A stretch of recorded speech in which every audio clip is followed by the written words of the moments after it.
Hello, and welcome back to another episode of Pole Obsession with me, Felix, and the beautiful Elle. Thank you so much for joining us. We have the beautiful Miss Murphy and Mishka.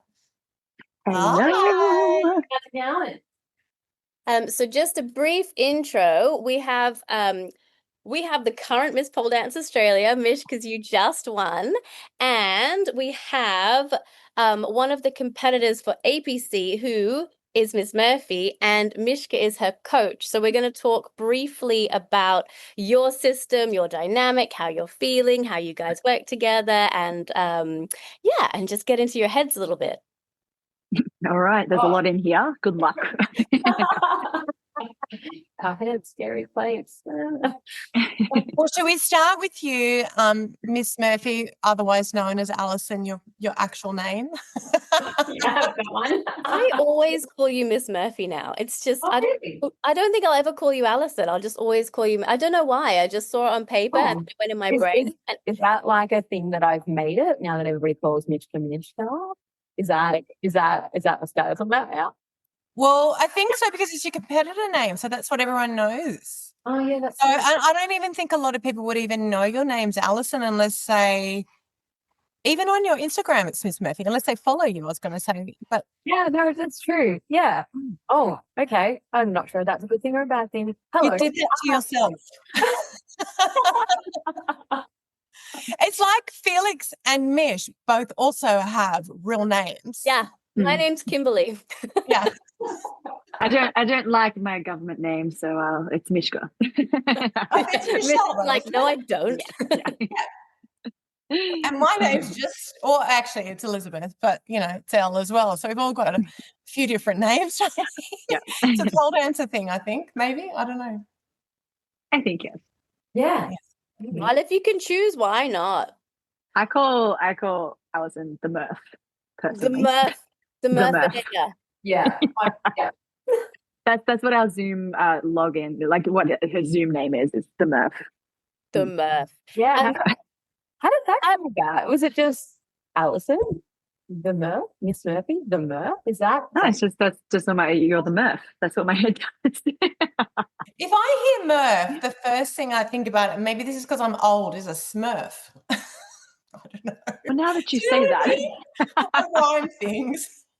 And now the nickname is going to evolve, and now she is now Smurf. Really bold. Great. Let's do a Smurf routine. Turn blue, Alison, and Smurf done next year. I mean, I reckon if anyone could do it, it's you. Okay. You're a good character. You're a good character. I'll next year, maybe. We'll see. All right. Well, what should we start with? Do you want to start with your prep and what you're doing and how Mish coaches you? Yeah. Okay. So I started working with Mishka in June, July. I was trying to train by myself. And I think I got to a point where I was like, I need help. It was really impacting my head.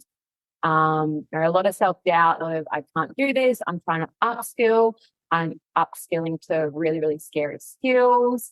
And I think there's just a part of me that I need someone kicking me up the bum, like telling me to get on the pole, telling me I can do it. I'm training alone, because like I'm out in the country, there's no one else at a professional level around here or for hours. So, I really was determined to place this year, to be honest. And I think last year was like, oh, come on, just come on. It's so close. And so, yeah, I wanted that guidance. I wanted the help. And to be able to have someone who can help unlock a lot of potential. Like I'm super strong. Like people look at me and they're like, wow. But I don't feel that way when it comes to pole, I think. So yeah, that's how it all started. So we're still doing weekly privates, online.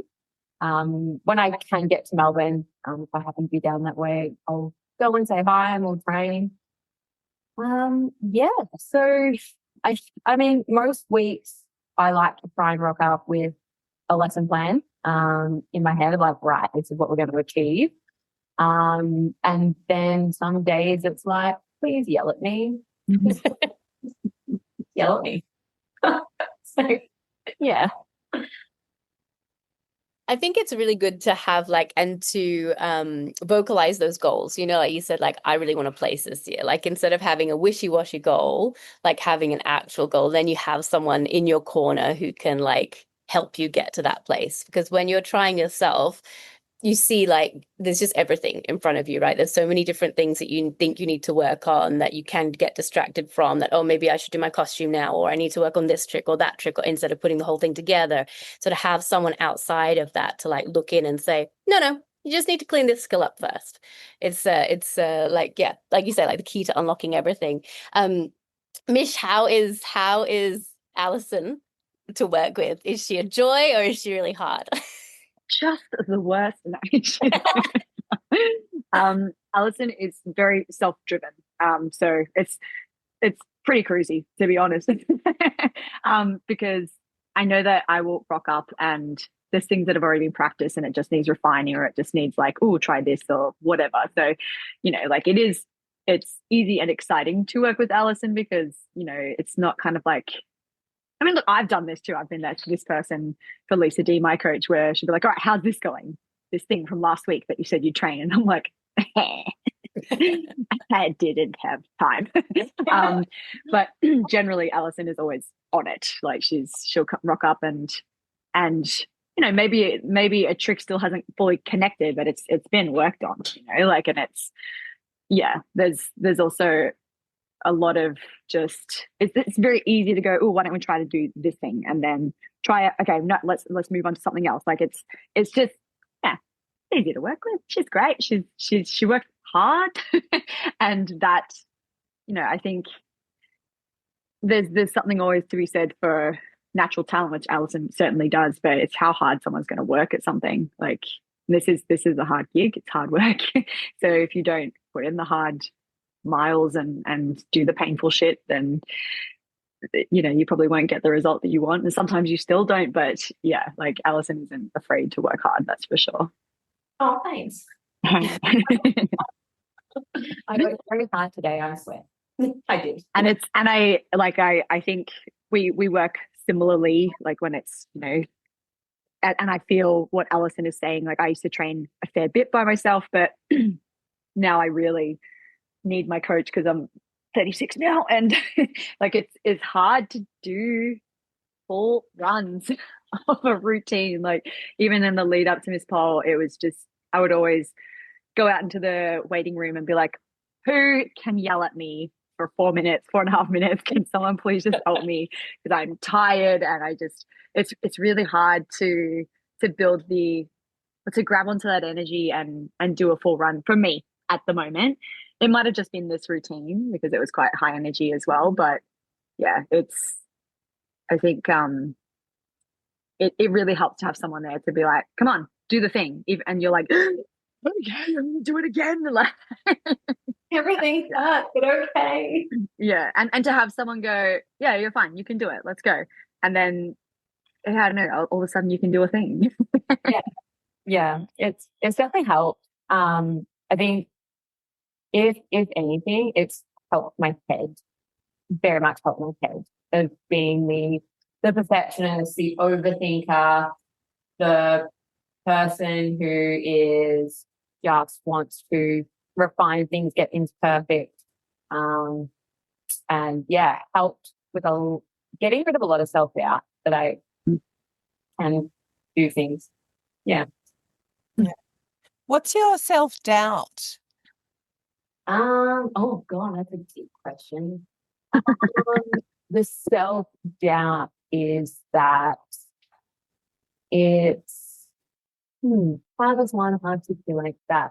There's so many incredible performers, and I think it's probably actually only taken me to WAPC. Like after WAPC, I had a very, very big mindset shift I was like, I'm just someone going out having a crack and doing my best. Yeah, if I'm in the running, yeah, cool, that's great. But at the end of the day, I'm just getting out there to do my best. And so the doubt came from, yeah, but you're doing your best, but you also want to win. You also want to do really well. And it's that perfectionist of wanting to do the best that I can, but it's still falling short of the part of me who's an ultimate competitor and still wants to get really good scores. So I think that's where the self doubt came from.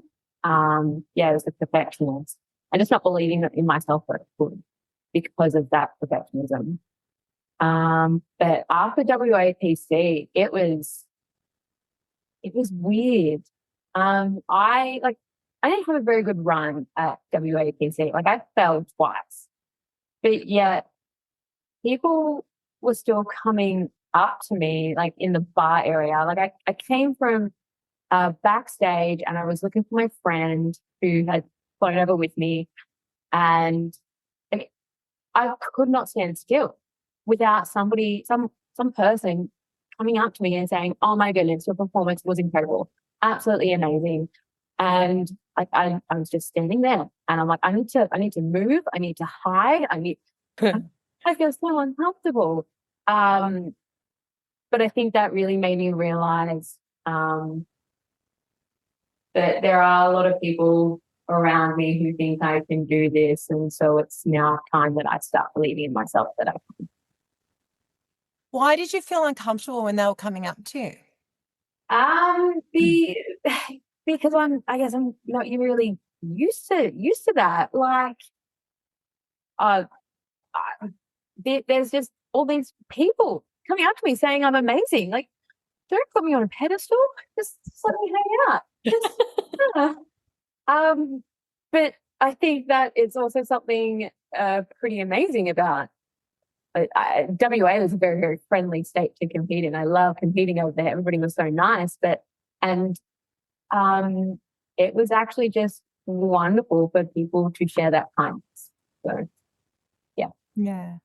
I mean, you all three of you have that, like people coming up to you every time you're at a pole event, recognizing you, telling you how great you are. I mean, you should suck that up. Yeah.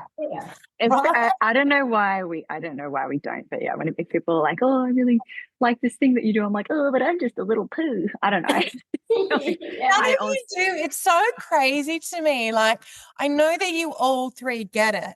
And then you all have, and I know that you all are reasonably well, have this crazy self-doubt. Even you too, Mish and Felix. Like, what the hell is that? Childhood. Doubt. I am just a realist. Right. No, but I think I know what you're talking about, which is like when I was younger, not so much now. Now I have a lot more a lot less fucks to give. But when I was a lot younger, you just compare yourself to everybody else and you lose yourself in that comparison. So instead of seeing your strengths as your strengths get muddied and you just look at everybody else's strengths and you think, I can't do that. So I'm not good. And instead of like focusing on what you're good at, what you can bring, how your uniqueness makes you special and unlike anyone else, you want to be more like other people because their things that they're good at are unachievable to you. So look from your perspective. Your things are like Spatchcock Eagle are easy for me. So because I feel like they're easy, they're not a challenge to me, so they don't feel challenging. So I feel like I'm not putting on something difficult when I'm doing them. Yeah, definitely. Looking at it will be like, oh, it's hard, yay. But for me, and I've been doing the same thing for 20 years now. The same two moves for 20 years. So I got over it very quickly because apparently you'd only need two.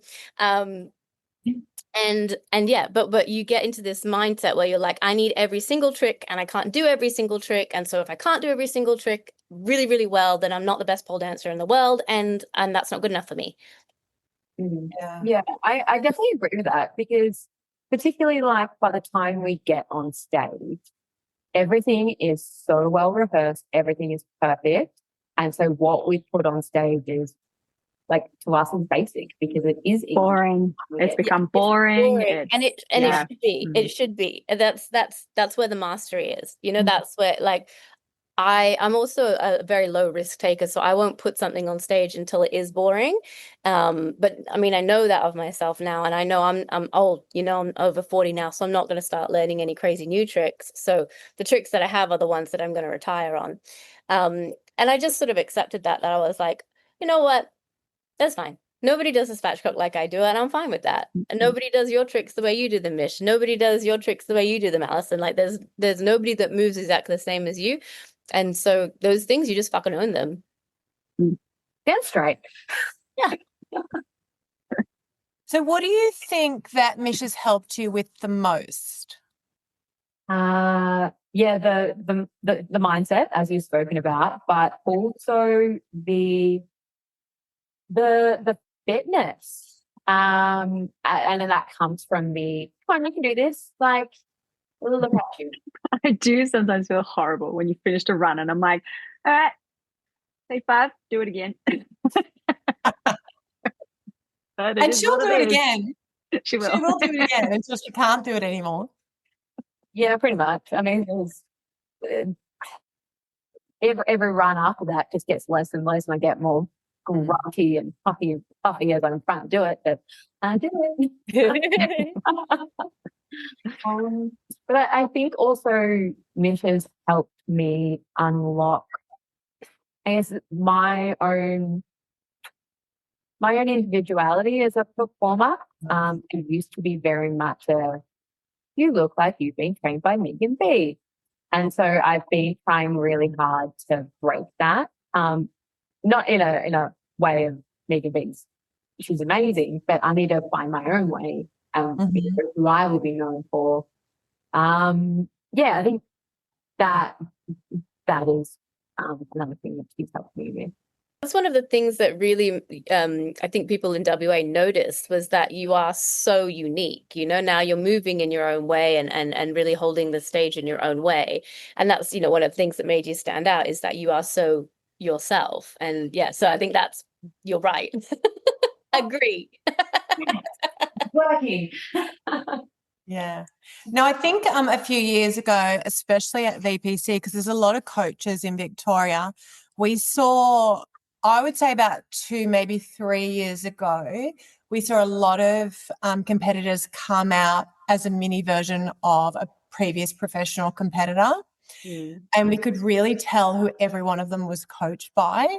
And I think after that year, it kind of was in the feedback, and I think it started to change, and you guys started to get a few different coaches, which really helped. I think more than one coach is a really good thing, because different coaches will see different things as well.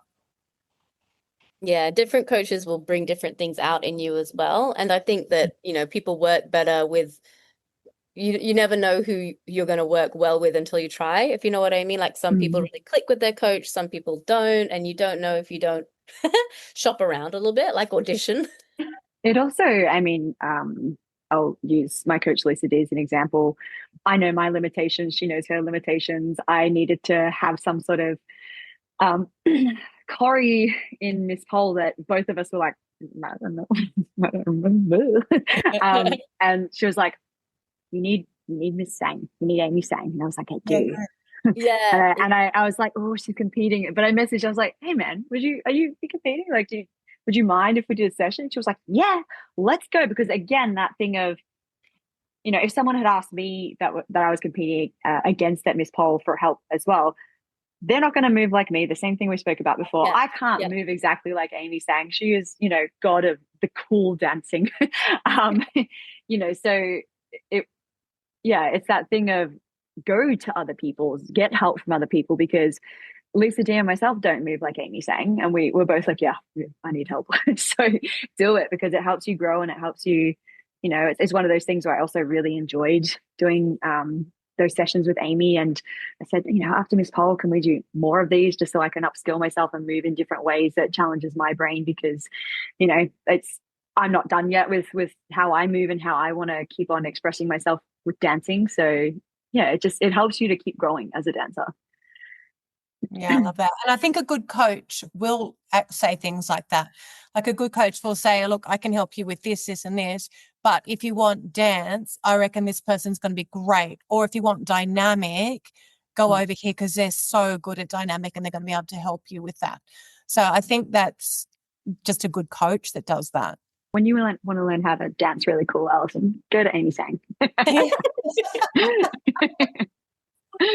hard to be better, and now you just start leaving at me. I that's one thing that I'm really trying hard to work on for APC is my dancing. So I mean, if there's a most improved for dancing, that's me. I guess we'll see soon enough, eh? Yeah. Yeah, it is so soon as well. I got to book my tickets, actually. I haven't done that yet.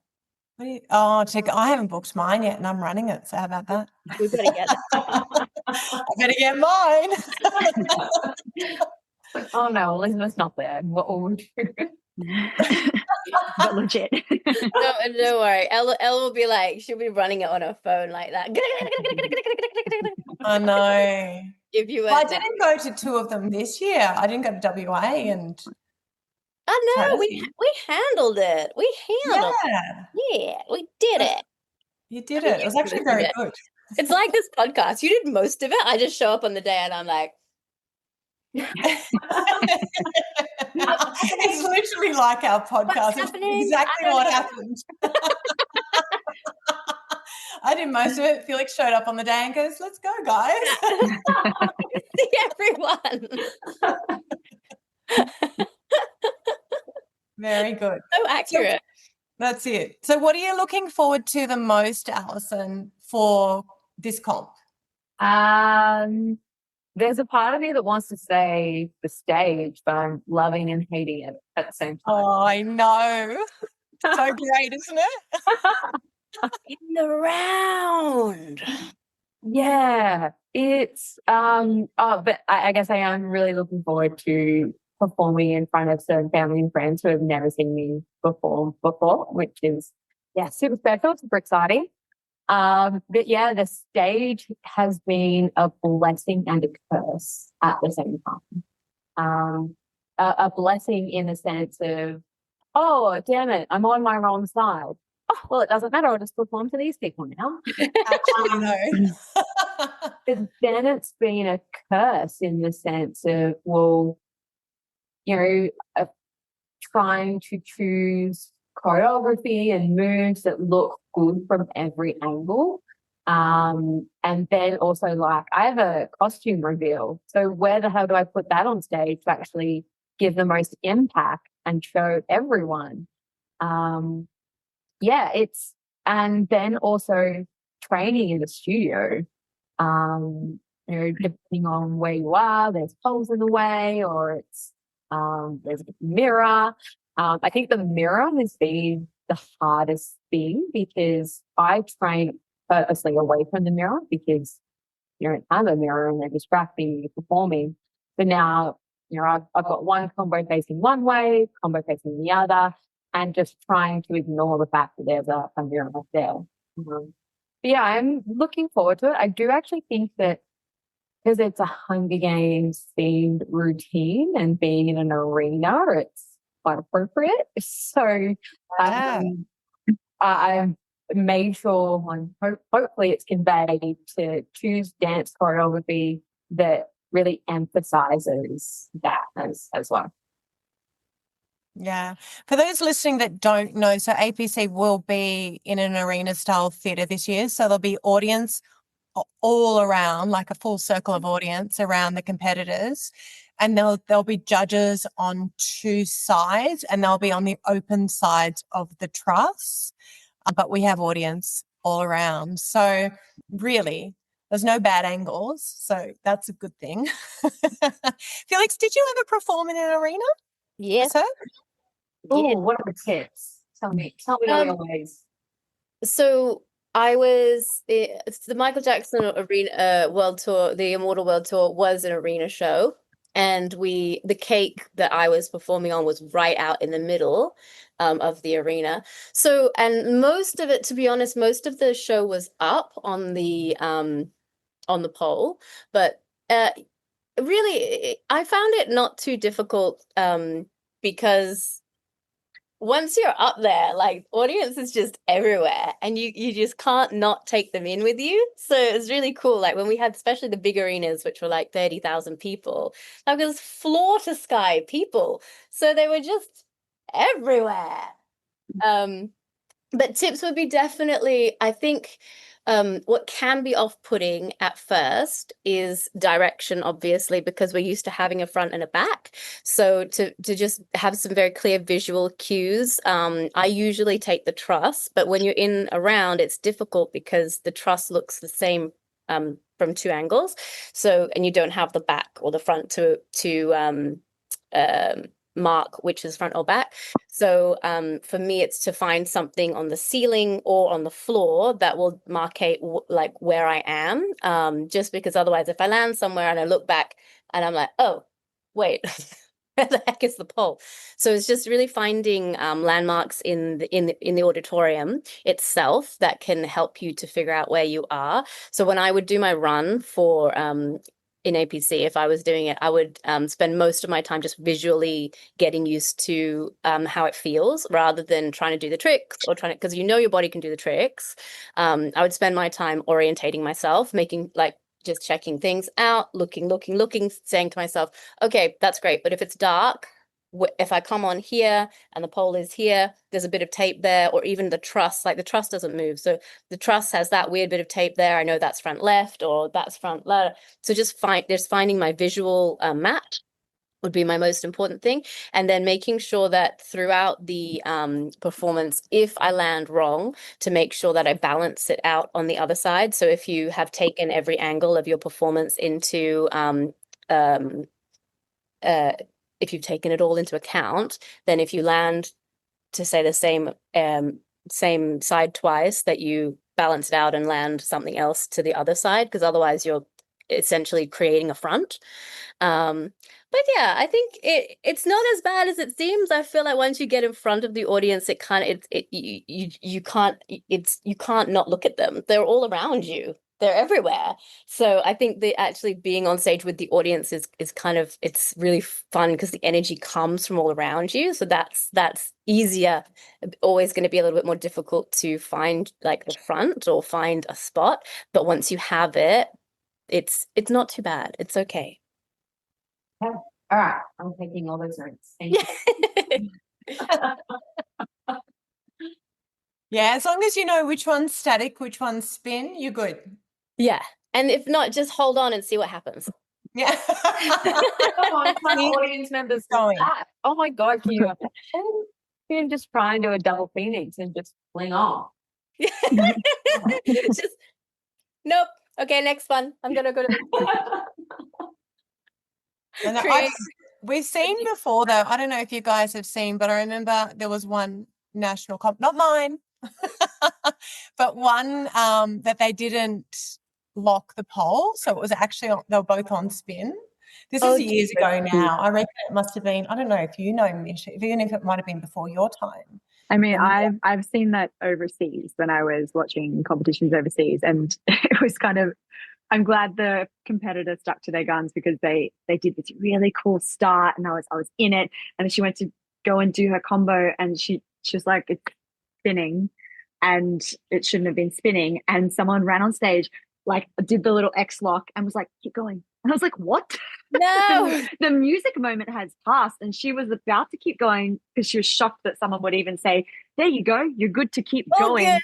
But then she was like, no, you're like, my whole combo's done now because within the music. And yeah, I just thought the audacity to stuff it up, run on, flick it once she's probably lost the chance to do 7 types of tricks that she had already planned, and then go, off you pop. We're not going to start the music again. All good. But they did. Yeah. Yeah. No. Well, this one, she just kept going. So she did her static combo on spin. Yeah. It was a big comp. Wow. And I was like, and then afterwards we're all looking at each other because I was in the audience that year, and I was like, that was definitely on spin, right? Otherwise, she is some on sick mover. depends on the dynamics of it. Because if I went off to do my static combo and it was a spin combo, I would die. Yeah, I would absolutely die. if I went to do any sort of static on a spin combo, you would not even know the difference. You'd probably zero dynamic, zero. All good. Like- You're totally fine. It's doing her normal thing, but it's not spinning. All right. Well, I think that we can't have Mish here without talking about her massive win, right? Goodness. We have to talk about it. So, what would you like to ask Felix? Because you're the only other person that in the entire world that's ever done this. How cool are we, Mish? We're so cool, but also I still was with like- self-esteem. I was like, she's gonna do it. Aw. It was funny. Some people were like, "What was Felix like?" I was like, "Well, she's actually the best." And I think anytime I've chatted to her, she's just like, "Yeah, get it." But yeah, I thought that maybe, like, I think they thought that you'd be like, "How Really? dare!" How And I'd be like, Mishka, 0, 0, 0. I could be the only one who's done it 3 times. And I was like, "No, Felix is like the sweetest pixie in the world," and she's always like, "Wee, yay, you did a thing." But how good? 3 times. 3 times you did that. And Me I too. think, I mean, yeah, but like, okay, I mean, not quietly, but like when I did it, people weren't as good at pole dancing. When you did it, people are much better at pole dancing. Competition's a lot higher. So I feel like your achievement is much greater than mine. And it took any human 20 years to win it 3 times again. So it's like that's huge. Cool. Do you know what I mean? That's Like cool. it's a huge thing, and you should be really, really proud. Thank you. You're welcome. Congratulations. Thank you very much. Yeah, it's cool. Like we spoke about it before we started this podcast. I am never any good at, and particularly this one actually. So the last time I won, I felt like I could remember pretty much everything that happened on stage. And on this one, I knew a couple of things had stuffed up, which, I also handled better because normally if I stuff up, I'm like, I'm the worst. I'm terrible. I'm a pleb. But I knew a few things had stuffed up, but I just kept going. But all I could remember is when I removed my bottoms and threw them into the audience, all I could visually remember was someone grabbing them. And I thought, if that's all I can remember, so much must have gone wrong. I don't even know. All I had in my vision was someone leaping out and grabbing my pants. and the fact that they looked so excited. So for a moment, I was like, but that's all I could remember, other than spin, you slipped, that wasn't so good. And yeah, so I just had this little panic moment where I just thought maybe that was all shit. It wasn't all shit. Yeah, so thank you. Alison, were you watching Miss Pole there or on live stream?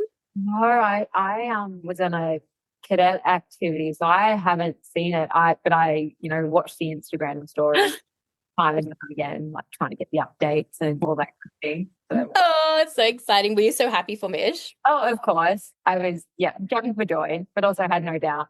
Yeah, I know, right? Yeah, she's a powerhouse. You're just like, I always have the doubts, though. So, you never know. You never know what's going to happen, and that's the nature of competing. Like you could literally fall out of every single thing that you tried. And But probably not.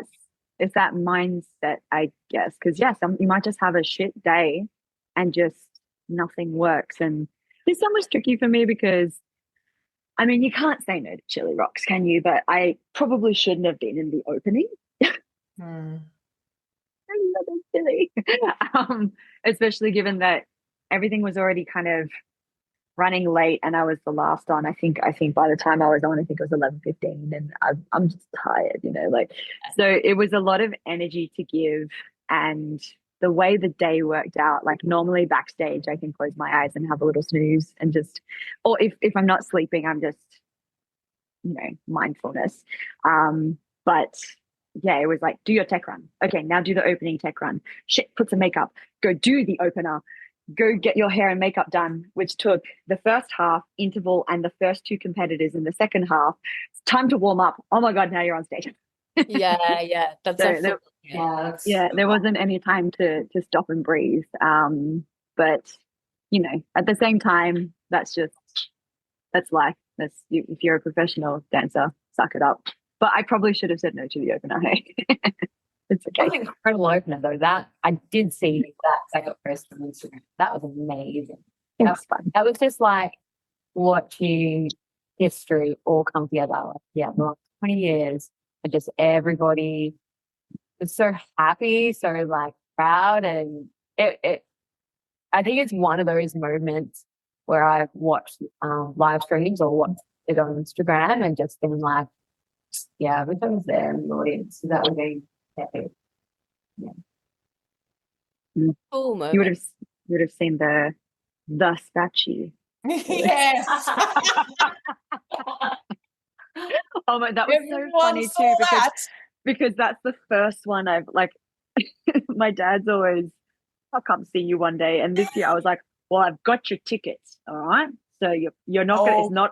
It's not all words this time, Dad. You're coming to see me for the first time at Miss Pole Australia, and then I could hear it backstage. They were like, oh, they're going to do like a naked statue and a naked jade, and I was like, oh my God, my dad's in the audience.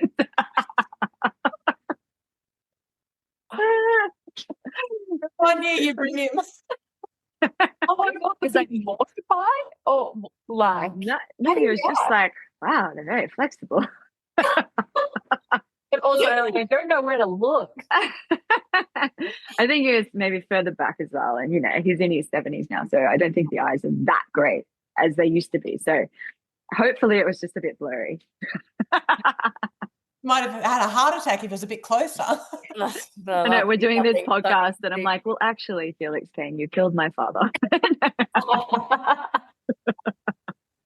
Well, you haven't saying our family. Is this a dad-friendly comp or not a dad-friendly comp? It's APC. It's a dad-friendly comp. Oh, this one is fine. But when I was talking to my family about, like this year, I tried to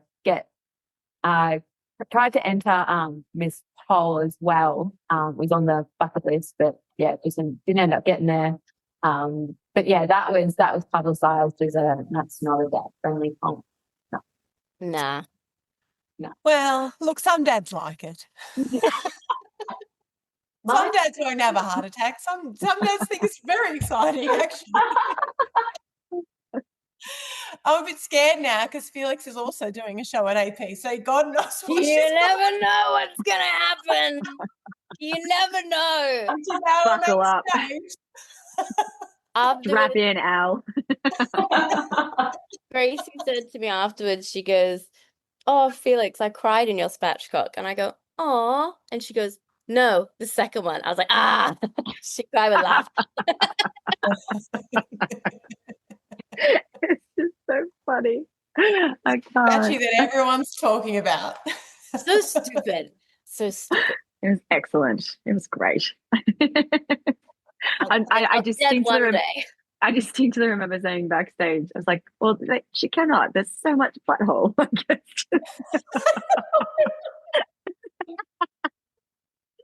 And then my friends also had said, that's labia majora and minora.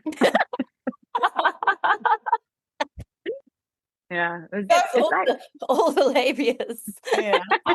Iconic. It was iconic. I loved it. Female Anatomy 101.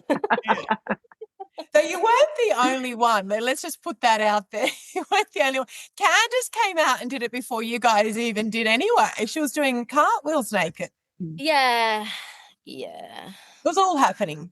Listen, and Candace is also helping at APC, so I'm also scared about that. Listen, I don't think you should put the two of us together. I don't think I should either. I'm going to have to put Candace somewhere else, I think. Yeah, listen. Your ticket yet, Elle? Do you want to come? Yeah, you don't come. Me and Candace will help handle everything. Oh, can you imagine? Yeah, Naked. we'll make sure that everyone's got the right uniform on, the costumes are covering the right things. Oh no. Definitely, that we can be in charge of that.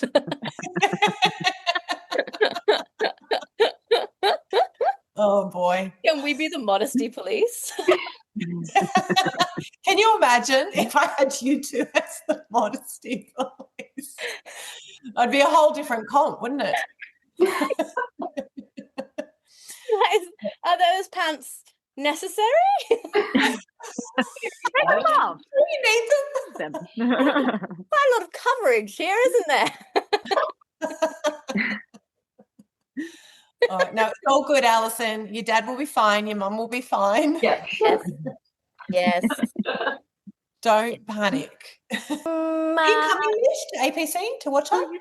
Unfortunately, no. But I will be tuning in to all the updates. Yes. Yes. I've done what's the specific date on that? I think I might be in Alice Springs or Darwin actually. Oh, Alice really? Springs, what are you doing there? Teaching, and I'm gonna melt because I am sweaty. Oh, I'm so nervous. I had some students that came and did workshops when I was in Adelaide, and they were like, "We're doing workshops with you in Northern Territory," and they said, "Oh, are you staying somewhere? Like, have they booked you like a motel, hotel, whatever, with a pool?" I was like, "I don't know." They're like, "You have to have a pool, otherwise, yeah, you won't survive." And I was like, "What?" So I'm a bit nervous. Hopefully, there's a pool because apparently I will not survive if I can't have a little dippy dip. cold shower? Do they have Yeah. those? Do they have shower? Oh, they have shower. I mean, I don't know, Felix. Do they? what I meant was, you know, when you turn the water on and it's not cold. You know what I mean? Yeah, Like because ambient temperature of the water isn't like, yeah. cold. Probably not her. They have showers. Oh my Lord. But also, yeah, I know Alison she will slay. She'll be in her little zone on the night and she'll kill it. It's gonna be good. She's gonna be aggressive. She's gonna in the right way, the right amount of aggression. You kind of, I don't know, like depending on the routine. I always feel like side of stage, you gotta be like, I'm not bitch, kick it in the dick, you know, like you gotta be a little bit like, oh, I'm gonna sink my teeth into this, and otherwise you're too chill. I have a distinct memory, rambling, sorry, Al, but there was one time side of stage VPC where I was yawning and I all of a sudden had this overwhelming like, oh, I'm so tired. And I was like, no, oh my God, I've timed everything incorrectly because I think I'd hit my peak of adrenaline far too soon. And then side of stage, I was like, I'm so exhausted. And Yeah, I think I don't think I got through one of the combos completely either. And yeah, anyway. I remember that, yeah. I remember it. So make sure you time it correctly, Alison. All right. We'll speak about this later in our next session. It's actually probably makes me nervous. I'm such a nana. Like, I'm up at 5 and to perform like at 9:30, 10 o'clock. Oh my God, it's hard. It's really hard. Well, that's if you're lucky, because you could be one of the last ones. I think we need to start a campaign where the professionals perform first and amateurs perform last. That's true because the professionals are older. Yeah. They're older. Professionals are normally older. And the amateurs are young and sprightly and they have more energy to give. And they haven't earned their early night. You need to earn an early night. Exactly. Oh, I'm for it. I've done like 1 or 2. Well, I usually put it into my, training regime, like in the week leading up or the week before comp of training late at night. Isn't it? Yeah, smart. It's hard. Yeah. The systems are doing different things at different times, so it is smart to do that. Yeah. Well, it's good if you can have a little nap, like Mish said, that sometimes she'll try to get a little nap before she goes on, because that, just a 20-minute nap really wakes you up. I think that's just, a really good advice if you can, like, lay in the corner somewhere or if your hotel's close by. Even just 10 minutes of breath work can make a huge Yeah.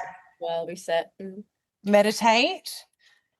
Meditate is great. Do you guys meditate? Yeah. I do not. I think my brain wanders too much, but yeah, for me, like backstage, it's just close your eyes, listen to the music that you enjoy, or just listen to whatever's happening around you. You know, like it's, but just kind of just breathe, just slow your heart rate, chill out. If you fall asleep, Yeah. great. Make sure you have an alarm on. That would be terrible. If you slept, you're cold. I definitely find it chaos. Like, Yeah. backstage can be chaotic, and there's all different types of energy backstage. Yes. The nervous energy, there's the calm or the excited energy. Then there's, maybe there's someone who didn't have a great tech run, so they're a bit moody. And I'm in the corner, just It is one thing to, yeah, and I think you don't need me to say this, but I'll say it out loud anyway because it's good for other people to hear. I think in the past, I've heard people kind of say, "Oh, Mish isn't really talkative or super friendly backstage," and I'm like, I'm not an asshole backstage, but I'm also not there to be everyone's friend backstage. I'm there to just relax, chill out, do my thing, get on stage, get off, and like you don't need to be drawn into the big excitement that some people need. Some people need to be like, "What?"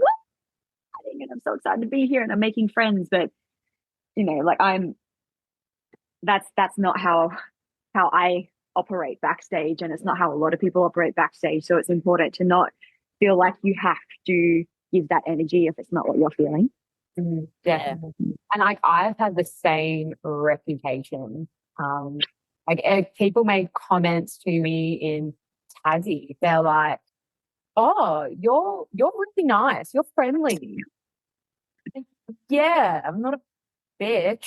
I just don't want to talk to you because, yes, the way that I've been able to, I guess, stay calm in the zone is think performing like a job. Like, I've got a job to do. I'm in mode, so fuck off, leave me alone. Yeah. Yeah. Yeah, no, I agree with you. I'm the same backstage. I get quite nervous before I go on. I've always been a nervous performer. So if I can't have my own space, it makes me more anxious if people are talking to me, trying to interact with me, asking me questions. It feels like too much. So I have to go into quiet land and ignore everybody else. But yeah, and so I think it's important on both sides. Like, it's important as a performer that you can do that and it's totally fine. But also, if you are backstage with performers, to let them have their space and their process and do it however they want to do it. And it's nothing personal. And especially like with competitions on events where it's just one night, it's never judge a person by what they, unless it's something like punching Bob in the face. I think you can judge them doing that, but don't judge people's interactions with you too quickly, because like there's nerves, there's stage fright, there's all of these other things that are going on in this high emotional state that everyone's in. So it's not a good way to measure people's personalities, I don't think. So yeah, that's a good point to make. Yeah.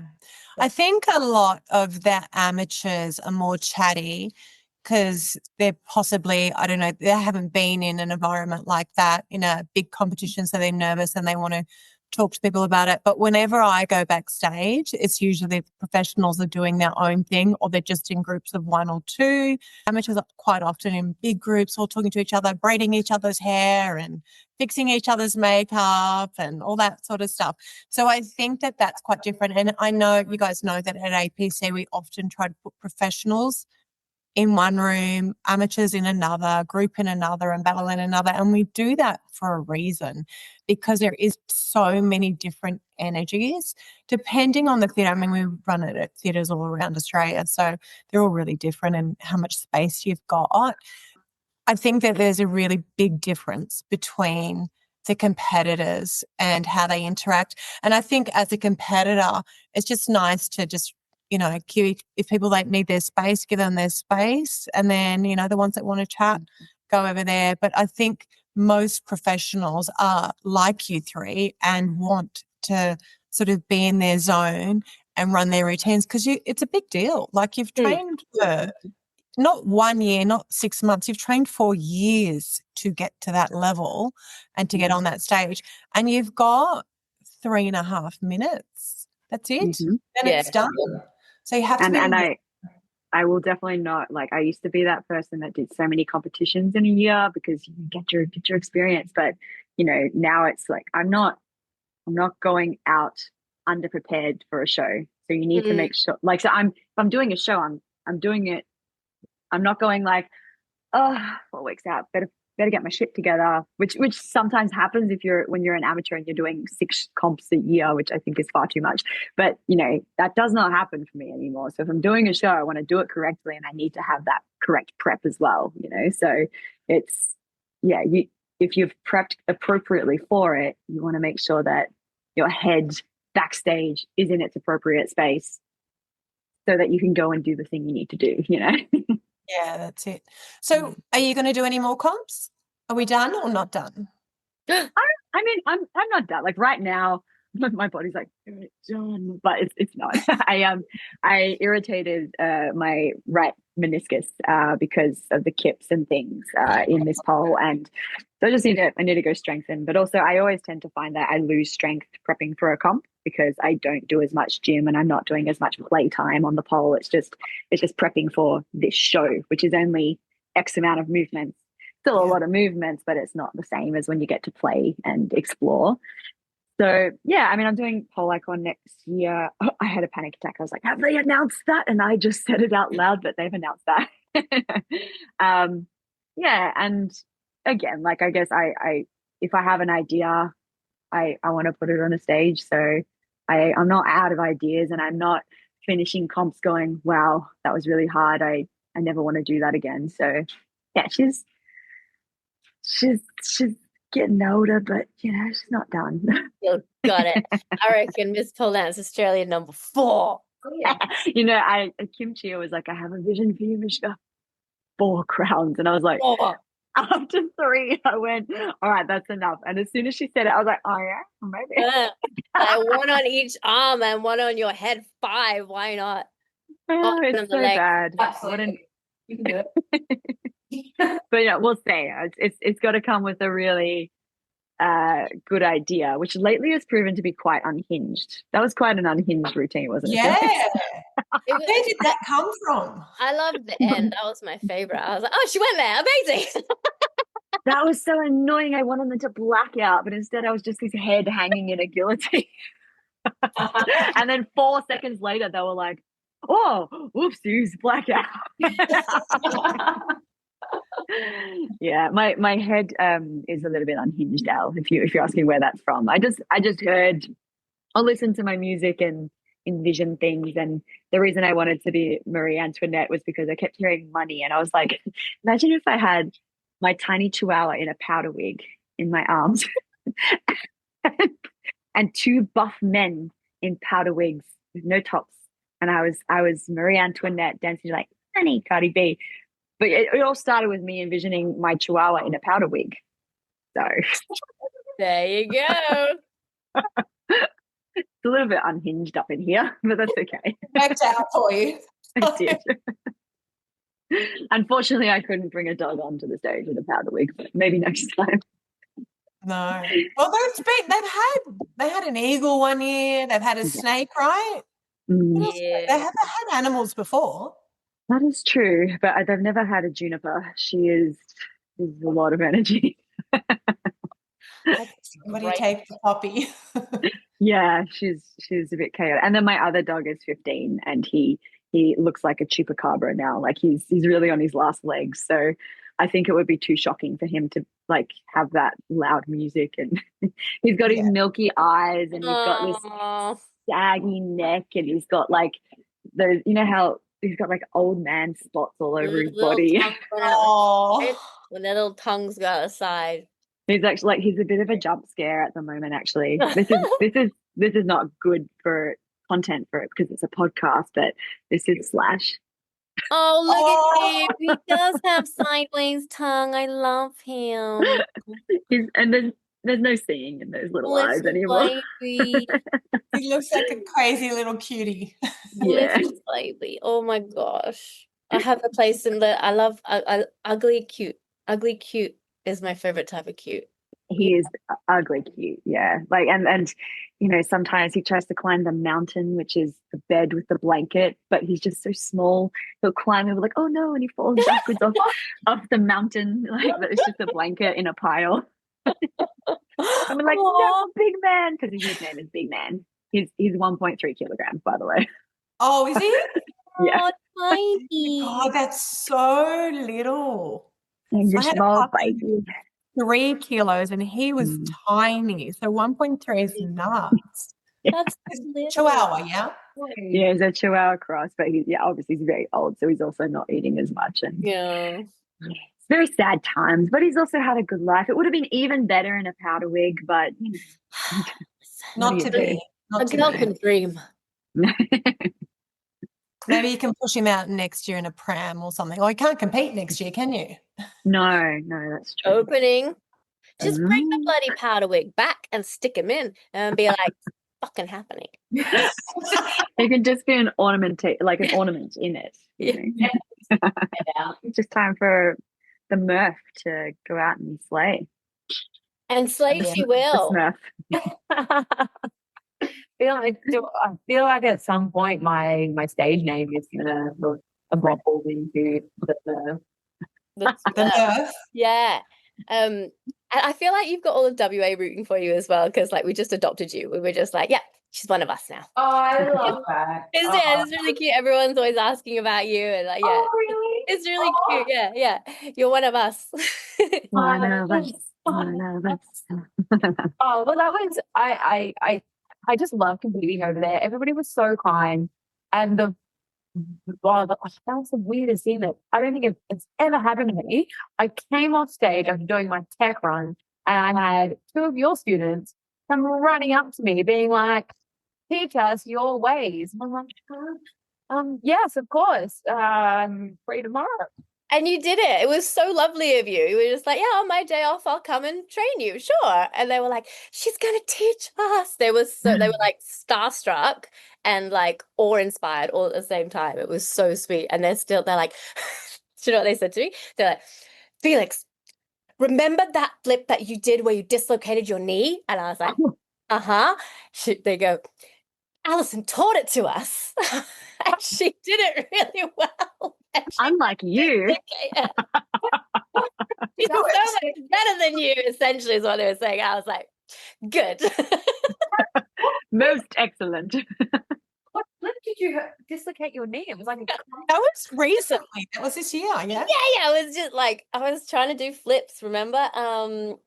I don't remember. So I decided, I was like, oh, I should just probably teach myself how to do flips, right? I shouldn't be a flipper. I've got like loosey-goosey everything and zero history of flipping. But I'm like, yeah, sure, this seems safe. Anyway, I don't know. I think I had baby brain still. And what was it? I think it was, I can't Was remember. it a brass monkey flip? No, I can do a brass monkey flip. Thank you very much. Sorry It about it. I just got this image of your hypermobile body flipping over and just like crumpling into a puddle. Yeah, it's pretty much exactly how it happened. I like landed on my feet but dislocated my knee. Anyway, I was like, I'm an idiot. The good Lord blessed me with other gifts. Like, I don't need flips. Thank you for reminding me. It was some sort of shoulder mount. Yeah. Maybe a trap thing, and then it was like I'd done it 10,000 times, and then I just did it one time, and I dislocated my knee, and then I was like, finished with flips. Dynamics not for me. What? Pull my leg. I saw the split look amazing though. The split would have been great. The split bit was fine. It's the everything else I'm not great at. We all have our strengths. Exactly. I'm not a butler. Well, you've all had really bad injuries. Like you broke your back one year. Yes, I did. Yeah, that was like repetitive, like back flipping and things that I just wasn't strong enough for. When I when I had a tiny booty, and then so therefore I got stress fractures in my spine, and yeah, then I just got really strong and got a bigger bum, and now everything's all good. I swear, the key to life, a good life, big bum. I don't have a big bum. If you had a big bum, you would not have You would have dislocated been me. fine. If I had a big bum, I would not have dislocated my knee. You are absolutely correct. Yeah. Beauty, that's advice. Yeah. I have no bum. Well, I come I to have the a gym little with me. crease now. A crease that's gone like when I was in my 20s, I had no bum, it was up here. And now I have like less bum, but it's like a sack where the no bum used to be. And it's just like dripping down the back of my Oh. thigh. You know what I mean? Down. Oh, I know what you mean. So basically, yeah, I should get a bigger bum. So that fixes that. Just fill it up. Really hard though. You've got to squat all the time, and you've got to do so Squat many all the things. time. Do your You deadlifts, do. do Yes, your, same. do your Not enough I lunges. don't to get build, over. I don't build bulk, like I don't bulk up. I just get leaner. I just get leaner and leaner and leaner. It would make your muscles stronger though. Like there would still be Yeah. function behind it. Like I- and look, to be honest, I think it takes a long time to build booty. Like it's long, consistent training that kind of sucks because it's not pole dancing, but it's the shit you got to do. Otherwise, like for me, I mean, I'm not a Felix trained hypermobile human, but I do have some hypermobility. And as soon as I stop gymming for several weeks before a routine, I feel like I just start pulling apart a little bit is the best way to explain it. I just feel like things might be a bit more. I'll go to take a step and my knee goes hyperextend, and I'm like, Yeah. so yeah, like it's just unfortunate. Like I don't want to go to the gym, but if I don't, I start noticing things that are not great, and I want to hopefully not end up like my mum, who's a super hypermobile being. So yeah. Yeah, it's important for longevity to do the cross training. Like, and I think everybody who's a little bit older and pole dancing, you can't get everything that you need on the pole. Like you have to have something else that you do to help to keep your body even, stable, going for the next 10, 20, however many years you want to do pole. Like I certainly don't do as much pole now as I did when I was younger. If I polled the way that I was younger now, I probably wouldn't walk. So like there has to be a balance, you know? And I had to make that shift into going to the gym because I didn't cross train my amateur year. I used to be a gym goer in my very early 20s. Yeah, and then when I started pole and started full-time work, yeah, it kind of went away. And then I had to make a very big switch because all of a sudden I competed in BPC, amateur, won, and then kind of realized that if I wanted to be competitive in the professional world, I had to do something about my fitness. So, I got a strength coach. So I have he's not a PT. His name's Matt from Complete Strength, and I trained him. Well, every week I send him videos. He checks my technique. He does. He tailors the program specifically for what I'm working on in pole. So I'll send him the tricks that I'm working on and like, right, this is what I'm working on. Okay, so we're doing very specific cross training in the gym. For these guys. I thought you were just a natural beefcake, mate. I didn't realize that. Because for me, like, there's some people that just naturally are just little beef queens, but it takes me a bit of work in the gym to be a beef queen. Oh, I think there's a little bit of that in my genes. Like I've always very much been the like big broad chest, big shoulders kind of gal. But no, it was definitely Matt who unlocked the strength in them and tone. The beef queenliness. Yes. I think that's what the bit comes in the bit. Oh yeah. Beef. Like fine. I mean, that was a good little segue. Don't forget to cross train, guys. Yeah. So important. And like I definitely echo the thing about the injury. Like, Mm. yes, I had one injury this year. Was I constantly injured in my previous years? Yes. Would have I, like, my skill capability be where it is? 100% wouldn't be. Like, no, there's Oh, no. yeah, exactly. I think that's an important thing to say. Also, you're all three of you at the top end of pole. It's difficult to get to that end and not have any injuries. No, you stop it. You are. You keep doing that. You change the whole bit, yeah. Like, everyone's title, just come down. I can't be Like, literally. But I think 20 years ago, Elle. Like, it doesn't But matter. it doesn't matter, Felix. We still look at your shit and we're like, She's amazing. Look at those legs. Perfection. People are still take doing it. it. Look how wide I can open my legs. Woo! Yeah, no, but bitch, I could never. Everyone wants to I mean, see, I know my strengths. I just keep doing the same damn thing over and over again. And she does it damn well. Thank you very much. Do you know what actually I think was worth touching on? When you guys get injured, what do you do? Do you train through it? Do you ignore it? Or do you seek professional assistance? I feel like this question's brat. I used to work in exercise rehabilitation, so I can often go, and for me personally, I'm like, this is irritating, but I think it's XYZ and I'm going to treat it accordingly when I go to the gym or do these rehab exercises. Usually fixes the job. However, I haven't been in that role for years. So I will, when something's not quite right, then I will see Simone at the pole physio. In saying that, she told me off this time because I was like, my meniscus, like, and I was right. I was like, I think it's my meniscus, and it was, but I was kind of like, yeah, I mean, it was a pain in my ass 4 weeks before Miss Pole, but it wasn't that bad. And if I did these exercises, then it was fine. It was just always sore in the morning, but then it'd be fine. And she's like, should have seen me. I'm like, yeah, it was fine until I sent it on the day, and now it's not so fine. that was silly. But yeah, at the same time, it was something that had progressively just gotten a little worse. And I was like, oh, we're a week out now. Like, just don't do this movement where you land on your knees, save it for the day. So yeah, I wouldn't normally condone that.